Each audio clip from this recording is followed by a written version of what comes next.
Pasukan Hizbullah Lebanon menyerang beberapa situs militer pasukan Israel.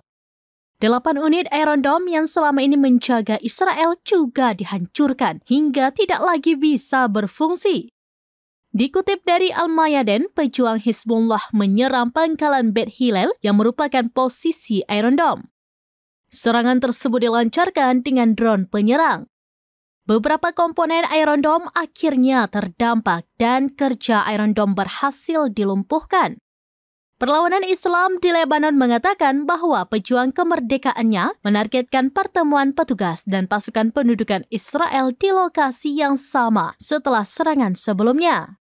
Ia menambahkan bahwa IDF berusaha mencegah serangan drone tersebut dengan menggunakan pesawat tempur F-16 namun gagal. Drone penyerang menghindari intersepsi Israel dengan melakukan manuver mengelak saat melintasi garis biru menuju Palestina yang diduduki.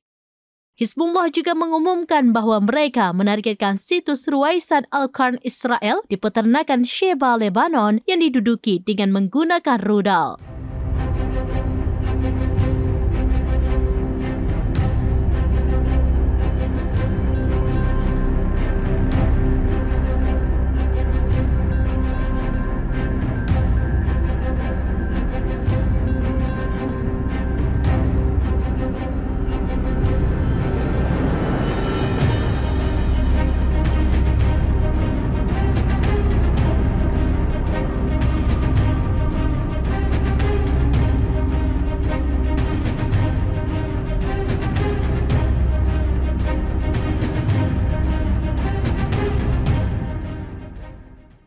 Download Tribun X sekarang, menghadirkan lokal menjadi Indonesia.